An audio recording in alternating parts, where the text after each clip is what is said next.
Hey, friends. Welcome to episode 311 of Better Than Before Breast Cancer with the Breast Cancer Recovery Coach. I'm your host, Laura Lummer, and I'm thrilled you're here with me today because we're going to talk about something that is really important when it comes to your recovery and to creating a life that is truly better than before breast cancer. Now, before I get into the show, I want to tell you about something really exciting, especially for you at the beginning of this new year. So it was just recently brought to my attention that both FSA, flexible spending accounts, and HSA, health savings accounts, both have plans that in a lot of cases cover healthy lifestyle coaching and health support. Even more exciting this year, 2024, I don't know if it's more exciting, but equally as exciting, Medicare is covering healthy lifestyle coaching for the very first time. And that is the foundation of the Better Than Before Breast Cancer Life Coaching membership and the individual coaching that I do. I'm a certified life coach, but I'm also a certified health coach, a certified nutrition coach, and I have a bachelor's degree in healthy lifestyle coaching. So, meaning I qualify. So, if you've always wanted to explore the Better Than Before Breast Cancer Life Coaching membership and the over 3 years of amazing content that's in there to support you along the way with anything you want to work on in your life or in your health, along with all of the bonus content and live access to me and coaching.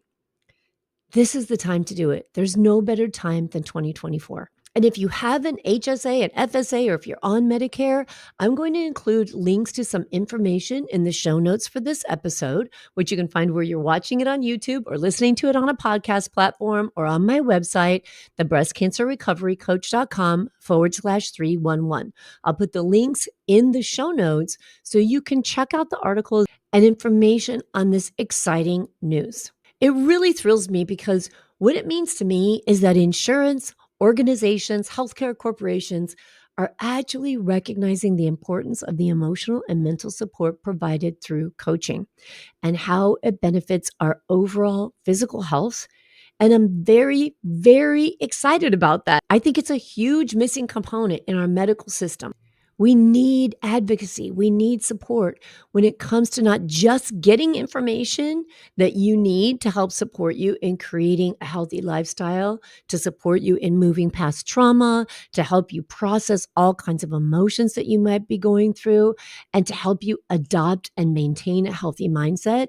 But is equally as important as having access to that information is having access to somebody that can help you understand how to implement that information and those behavior changes into your life. And that's what it is. It's a process of behavior change. And behavior change is an amazing science. I love it. I study it all the time. Heck, I did my degree in it.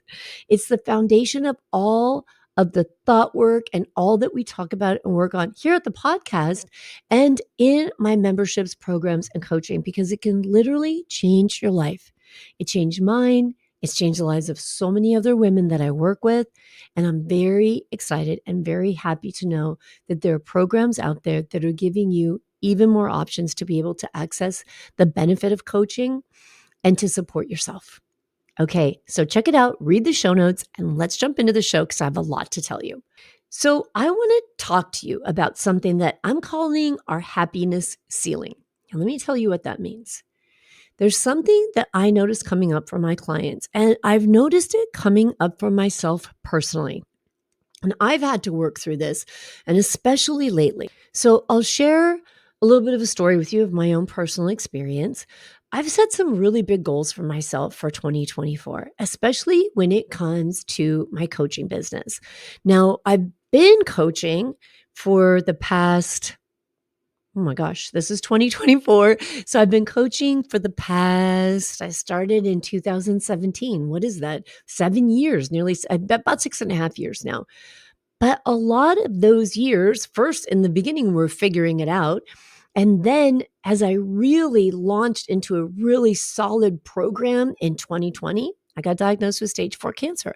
So a lot of my business, which I love about the way I've created my business has functioned around my life, as my focus has been very, very much on supporting my health, on supporting my body's ability to heal, and taking all the time I need for the health appointments that I have and for all the work that I do. So in 2024, I decided this was a time I was going to invest more time in more programs and exciting things that I have planned for my business.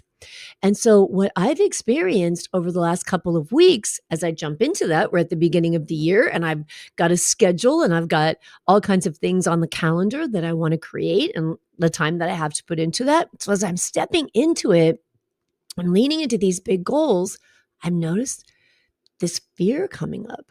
I've noticed this tendency that I have suddenly to look around me and see, oh my goodness, look at all these people who are coaching breast cancer survivors now.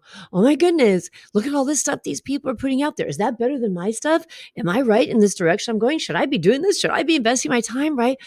I see this happening in my brain. Now I'm aware of it and I'm working through it and I'm coaching myself on it and I'm getting coached on it and I'm doing all the work because I notice what my brain is doing and I know better than to let it stop me, right? I know what I have to do to stay on track, but it's fascinating to watch the way that my brain is working. And I want to offer, because I see this happen a lot, that as people decide to create change in their life, which oftentimes happens at the beginning of the year, I see my clients experience this. So when we start to lean into big goals, big changes, a lot of fear comes up. And then we have a tendency to self sabotage. Even when it comes to something like losing weight, eating a healthier diet, you get on a roll of making healthy choices. You start to realize that you're feeling really good and that you're really enjoying it. You start to get really proud of yourself for your accomplishments. And then you start to give yourself a little leeway. You start to lean back into unhealthy practices. You lean back into habits that you've been working on so hard to change. And it's a slippery slope when suddenly you find that it lands you right back to where you started, or even in a worse position than what you started off with. Now, I see this happen when people try to adopt healthy lifestyle. I see this happen when people try to work on their relationships, when they want to change jobs, when they want to start businesses, they talk themselves out of it. It is all encompassing every aspect of our life this happens in. And I've noticed it more and more. Again, I think that the time of year has a lot to do with it. And I can tell you exactly what happens when we start to do this to ourselves, because there are certain thought patterns that inevitably create the same result. So, for example, when we have thoughts of overwhelm, right, the thoughts that give us this emotion of overwhelm, 100% of the time, if we're thinking things that create overwhelm, we will create the result of doing nothing. We'll start to spin, we'll start to waste time, we'll start to buffer by scrolling through social media, we'll start to tell ourselves all kinds of stories because we're slipping into feelings of scarcity, and overwhelm always ends up in nothing happening, no change being created. When we go into thoughts that create feelings of scarcity, like the ones that I just talked about, when we lean into something big and fear comes up, we start feeling fear and telling ourselves stories like, this is too scary, this is too much, I've never experienced this before, I'm not sure that it's something I can handle, I'm not sure it's something I'm worth, I'm not sure I'm ready for it. Those are all scarcity thoughts. And when we have thoughts of scarcity, what will happen is we go into fear. And when we go into fear, we lean back into what we perceived as safety. And we confuse safety with comfort, even if what is comfortable does not create the life we want. So, as I said, I've seen this come up a lot recently, and I think it's because at the end of 2023 in my membership, we focused the last 2 months on creating what you want in your life. And when my clients are opening their mind to thinking about what you want in your life, what you want this upcoming year to look like, and when any of us, we start to give ourselves space and permission to think big. And I encourage my clients and I encourage you to think big, to give yourself space, to do an exercise in releasing judgment and allowing yourself to think anything, to let your mind just get as big as it can get, to create as much space as possible and believe and decide that you can manifest anything in your life. And when you open a space like that, a lot of amazing ideas can come up. And then we move into the beginning of the year, and here we are in January, and we're moving into what do you have to do to release scarcity thoughts that are stopping you from leaning into these things that you want to create. And guess what happens? That starts to get uncomfortable. It starts to get scary. And now the brain starts throwing up thoughts like, what do I think I'm doing here? What is this all about? Am I stepping too far out of the box? Are people going to think that I've changed too much? I hear clients say things to me like this all the time. I hear them say to me, I feel like I'm an imposter. They're sliding into imposter syndrome. They're questioning their own ability to do something bigger. They're telling themselves, who am I to do this big thing?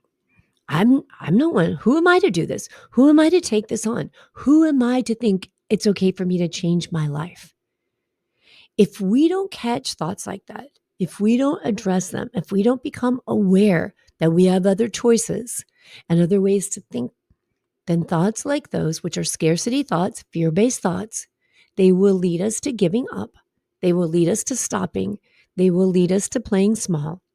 And they will lead us to believing we don't have the ability to accomplish the life we dream about. So I'm going to give you a very personal example of that. And it's something that I'm sure that all of you can relate to. As I've shared so many times on this podcast, my ultimate goal is to heal from metastatic breast cancer. Now, when people hear that, oftentimes they say, well, that's not possible, right? It's not curable. If I say that to somebody in my oncologist's office, if I say, yeah, my goal is to heal, they literally look at me like I sprouted a second head. So if I allow myself to get caught up in this standardized thinking, when I say standardized, I mean conditioned thinking, the conditioned acceptable belief. If I allow myself to get caught up in that, I could very quickly find myself questioning my ability, questioning my plan, questioning myself and what I believe is true for me. And then I will move more into fear and scarcity and say thoughts like, maybe I'm wrong. Maybe I am crazy to think I can do this. Maybe I just need to surrender to the fact this isn't going to happen for me right now. Can you see how these thought threads, one leads right into the other, and the result of all of them is giving up on yourself? So as I've been thinking about this a lot lately, and I consider myself to be kind of a perpetual student. I'm constantly reading and researching and learning because I love learning new things. And two of my primary areas of focus are what I have to do to support my body's ability to heal. And another area of focus is finances. I focus a lot on manifesting an abundant mindset when it comes to life and when it comes to money. Because here's another thing I bet you can all relate to. When it comes to healing, when it comes to being in the medical system, there are a lot of expenses involved in that.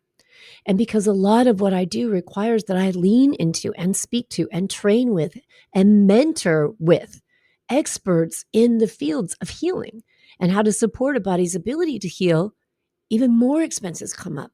Even more expenses are laid on the table. And it's very, very easy to slip into scarcity thinking and fear when it comes to spending a lot of money. So I decided a while back when I noticed that I personally was limiting my access to things I believed could support my healing because of slipping into a scarcity mindset around money. I decided at that point I was going to become a student of financial manifestation, of a positive money mindset, and teaching myself how to receive abundance in my life. So I'm constantly reading that. I'm constantly reading, listening, studying, working on this. And recently I'm reading this book. The author is Amanda Frances. And in the book, she talks about how she notices people have a financial set point. And she talks about if you don't change the way that you think about money and finances, and if you're used to having X amount of money in your bank account, X amount of money in your checking account, X amount of money in your paycheck, then if you do something in your life that changes one of those variables and suddenly you have more money for whatever reason. So let's just say, for instance, that you come into an unexpected check, right? I don't know. Let's say you get a bigger tax refund than you're expecting and you get a check for $2,500 and you're like, oh my gosh, I had no idea I was going to get that much. I didn't know this was coming. That's so exciting. And then the next day you get a bill for $2,500 for a new transmission on your car. And you stop and you say, I knew it. This always happens. Every time I get some extra, it goes right out the back door. It comes in the front door and it goes out the back door. And you always find yourself at the same financial level. And what she was saying in this book is that that's because it feels comfortable and normal for you. And you believe that is the most you can have. That's the normal level for you. And you get stuck in that place. So whenever you start to break through that financial barrier, we self-sabotage because it feels uncomfortable and because we haven't adopted a mindset that says, this is okay for me. I'm worth this. I can have this. I can hold this. This can be mine. It's okay. We don't have that mindset. We have the mindset that I'm not used to that much. I don't have that much. Money doesn't just come to me like that. There's always going to be something else that it's needed for. Okay. So I started thinking about this, and I was thinking about it in relation to finances, but I started to notice that it crossed over into happiness. And I started to see that for my clients and even for myself, that there seems to be a certain expectation of how happy you can be, of how good you can have it.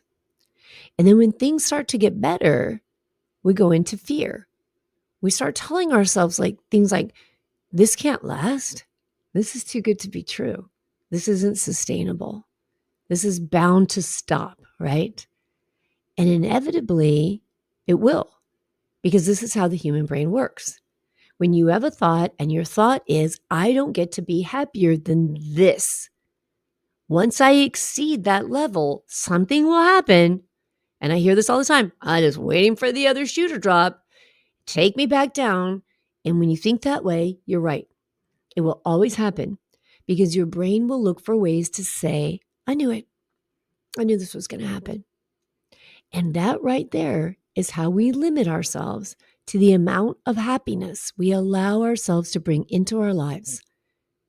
And when I started seeing that, it was like this light bulb came on and I thought, what the heck is going on here? What's going on and why do we do this? So I started to research it. I started reading some different things and researching into trying to understand why the human brain does that.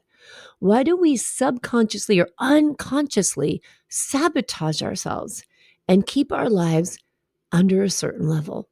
And I came across this very interesting theory, and it's called the social efficiency model. Now, this is a concept that was primarily used in the field of education. So it's this philosophy and approach that emphasizes preparing people to be efficient and productive members of society.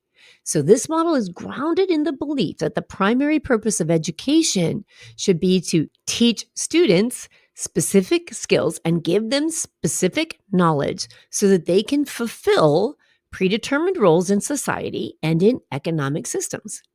So some of the characteristics, now bear with me as I go through this. You may be thinking what in the heck does this have to do with creating a life for myself or dealing with my breast cancer? And I'm going to come back. I'm going to circle back around to that. Stay with me for a second here, okay?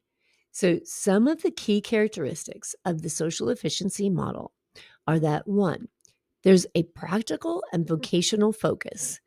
And that means that what we're taught is centered around having practical skills rather than exploratory learning.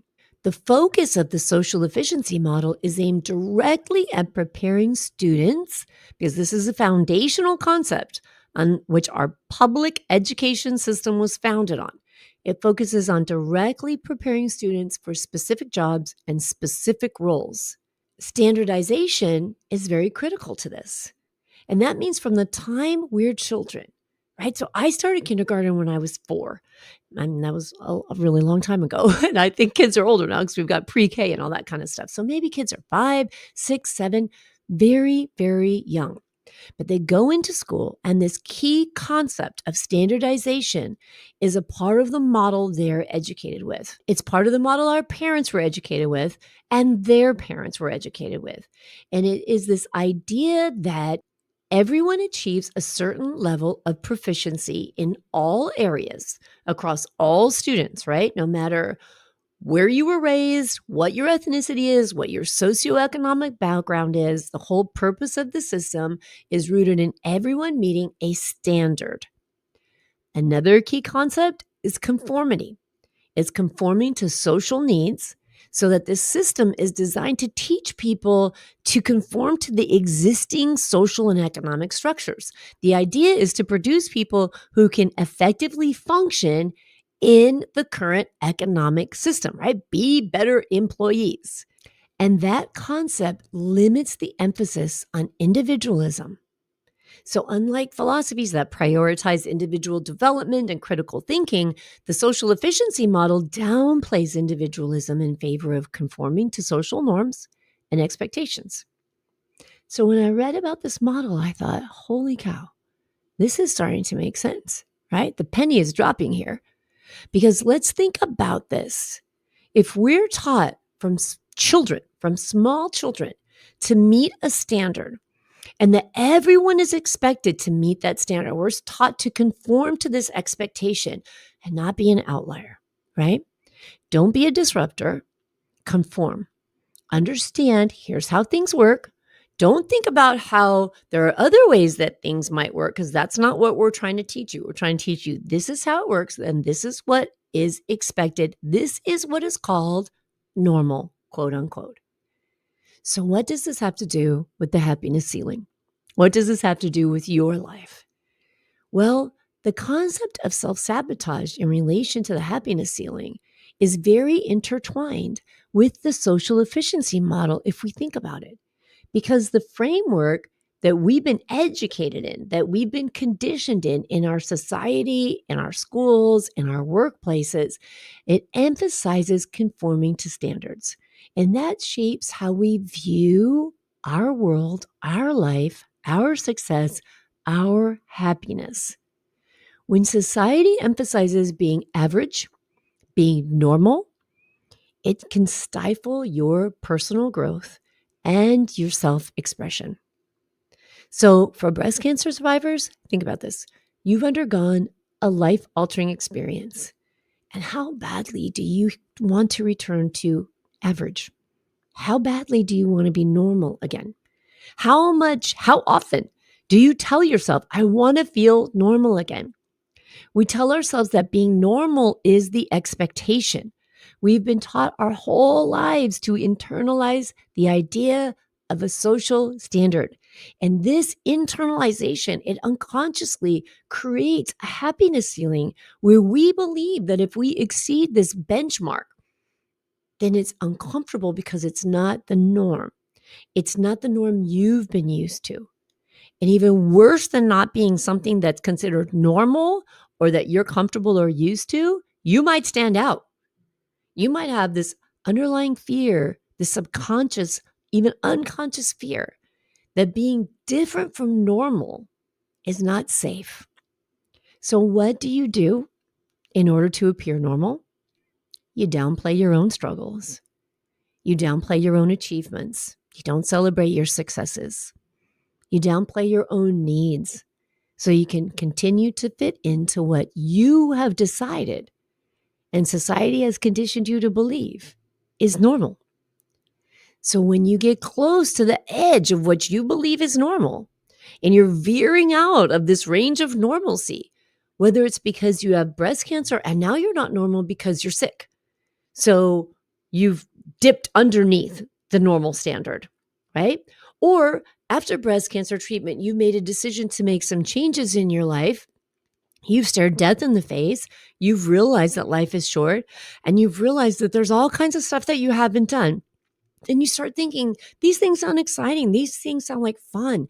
These things sound like I want to try them. And now you're approaching the upper edge of the normal, the upper edge of the happiness ceiling. And you're getting so close to that ceiling of happiness and you want to break through it because you've lived your life happy at a certain level.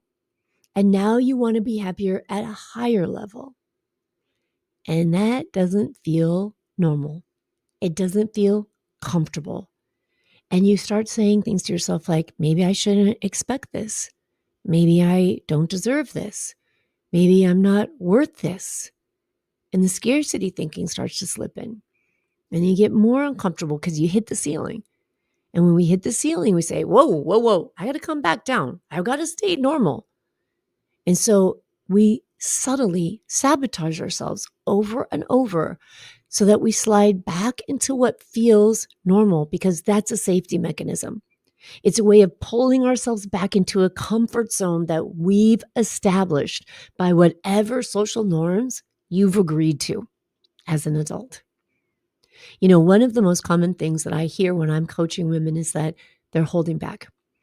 I talk to women almost every day, and they tell me they live with this feeling of constriction in their throat and in their chest. They feel like things are bottled up, that things are tight, that they're holding in their voice, that they're holding in their desires, that they have to keep other people happy, that they don't express their own needs for happiness because they don't want to appear needy. They hold themselves back, and I believe this is because they're approaching their happiness ceiling. And it's uncomfortable. When you're in your normal life and you're telling yourself, my life is good, and your life is good and it should be good. You deserve it to be good. So you're thinking, gosh, I have a good life. I shouldn't expect more. Who am I to expect more? So I don't express the things that I need, the things I don't like. I don't allow myself to dream. I don't allow myself to believe that things can change. You don't allow yourself to let go of ideas that limit you because they've been drilled into you your entire life. The social efficiency model. So what do you do about it? How do you break through your happiness ceiling? How do you allow yourself to be like Charlie in Willy Wonka and the Chocolate Factory and ride that freaking elevator through the glass ceiling and burst out and allow yourself to be open to the happiness that is available on the other side of that ceiling? How do we give ourselves permission to not hold back, even when it gets uncomfortable? How do we continue to move forward and see what else is out there for us? How do we help ourselves understand it's okay for us to believe beyond some other people's limiting thoughts? And it doesn't mean that their thoughts are wrong. If they want to have thoughts that limit themselves to think that if I can get a certain diagnosis, that's it for me. This is all I have to live with. I don't have any other options. And that's what they want to believe. That's okay. But that's not what I want to believe. And you need to ask yourself, what do you want to believe in your life? This reminds me of how often I hear, even after women complete their treatment for cancer, they continue to research terrible things that happen to other people with breast cancer. You know, we get a new diagnosis, and understandably, we start researching a lot of information to understand the diagnosis and to try to understand what's available to us and what steps we have to take and what we have to ask our doctor about. And all of that is 100% understandable, reasonable, and highly advised. You should always make informed decisions. But once you've made those informed decisions, many women continue to research what I call the dark side, and they focus on recurrence and they live in fear of recurrence on a daily basis. On a daily basis, I coach people who tell me I live with fear of recurrence every day. And it's totally understandable because the mentality that exists in our society, the social efficiency, the norm, is a tremendously horrifying fear of cancer. But what if we decide as cancer survivors to rise above that standard belief and focus on what we have to do to have a healthy, fulfilling, and happy lifestyle? Happiness is such a critical factor in longevity. And when we're in fear and when we're limiting our happiness ceiling, you're actually undermining your own dreams of longevity. Let me share with you, there was a study that was done in 1986. And the study started in 1986. They started collecting information, but a lot of the initial information actually occurred back in the 1930s. So, what this study did is it looked at a group of 678 nuns. And these nuns had done some writing in their early 20s. So, they were basically different autobiographies, different emotional writing pieces. And the people came together to do this study. The researchers categorized the writings that these nuns had done in their early 20s. And they categorized them based on the amount of positive content. And they were kind of like essays. So the essays were scored based on emotional content. And they divided them up into quartiles, into four pieces. And the studies found that the nuns in the highest quartile, the nuns whose writing showed the most positive emotions, lived significantly longer. The study went on for decades. These nuns lived significantly longer than those in the lowest quartile. So these writings happened when the nuns were in their 20s, and they followed these nuns into their 80s and 90s. And one of the most striking statistics out of this study was the finding that 90% of the most cheerful quartile, of that top 25% in terms of positive emotional content, they were alive at age 85. And only 34% of the lowest, the least cheerful quartile was still alive.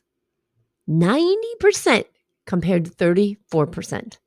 And 54% of the most cheerful quartile lived to 94 compared to only 11% of the least cheerful. So this study is cited a lot in discussions about how positive attitudes and emotions can potentially impact our long-term health and happiness, potentially because obviously there's a lot more factors to longevity. But that's a really important thing to consider because happiness is good. Happiness is wonderful. Let's allow ourselves to break through our happiness ceilings and invite more of it into our lives. Let's not allow our happiness to be dictated by circumstances and social norms. So we come back again. How do we do this? How do we do this? It's a great question. And I could come up with so many answers for you that this podcast could go on and become a docuseries. But the one most prominent answer that comes to my mind is that it's okay to let yourself feel fear. What? How does feeling fear make me happier? How does feeling fear break me through the happiness ceiling? Well, what I've just explained to you, this whole idea of social efficiency, the whole idea of being conditioned to be normal and falling within a certain range and getting comfortable to a way of living or an amount of money or an amount of happiness or an energy in a relationship, when we start to break through those things, it's scary and it's okay. It's normal. The unknown triggers fear in the human brain. So if you have never experienced a certain level of happiness, but something in you says, I believe that's out there for me. I believe it exists for me. I want to explore it. And you feel scared. Let yourself know it's okay. It's when we get to the breakthrough of that ceiling and we start to feel the fear, that's when we stop ourselves, as if fear was a bad thing. And this is a really important thing to realize. Fear does not always mean something bad.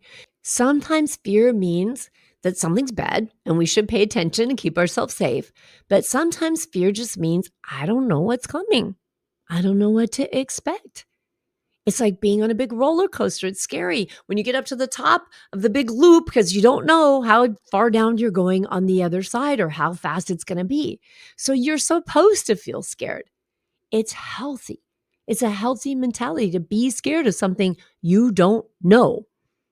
So the way we break through the happiness ceiling is we know and we accept and we embrace fear. We tell ourselves, this is scary. But I'm going to have my own back.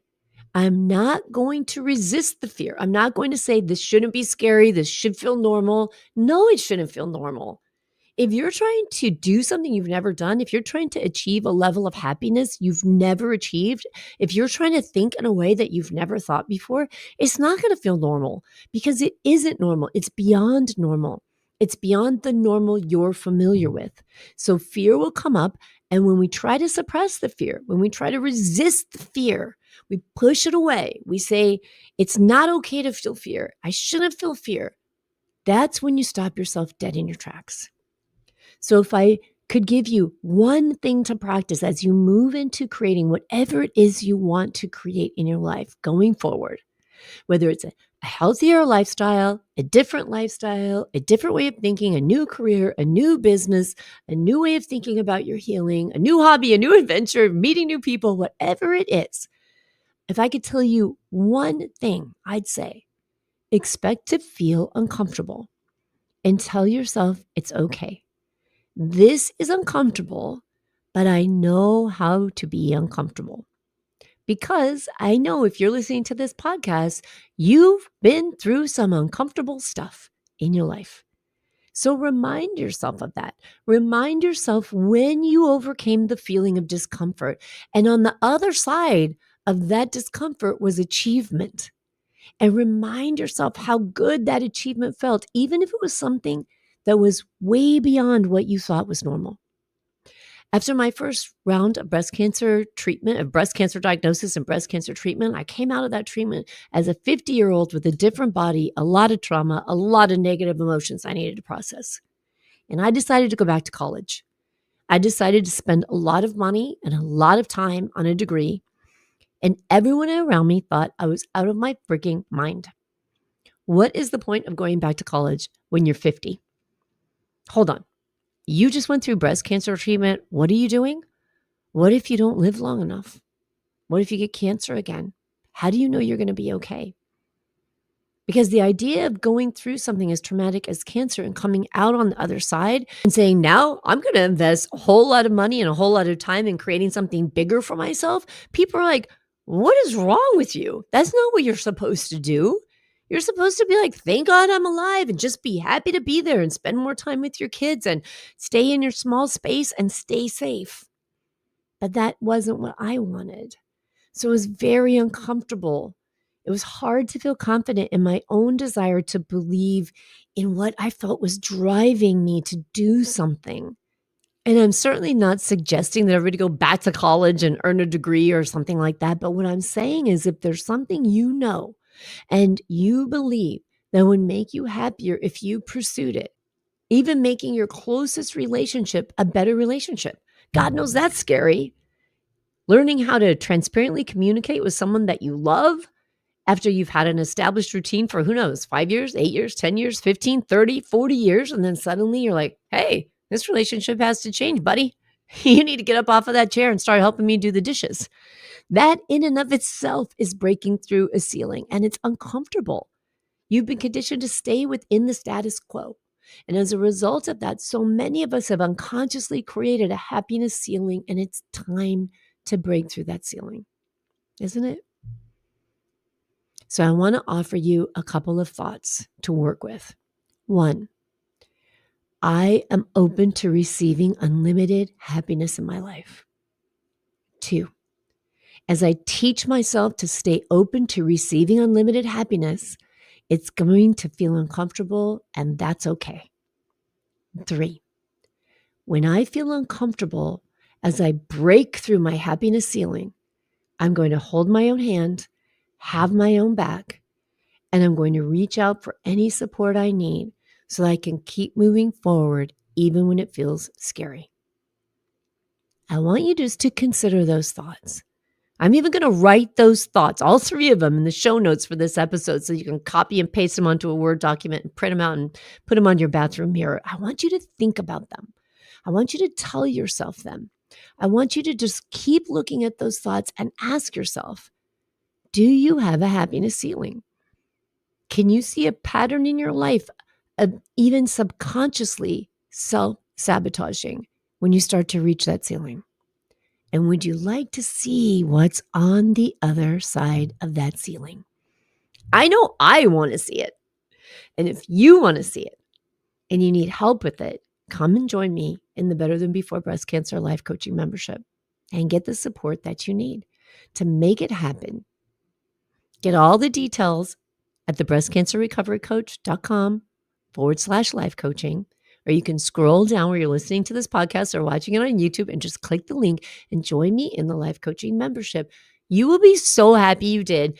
And I know that because I have never had anyone come to me after joining my membership and say, dang, I really regretted doing that.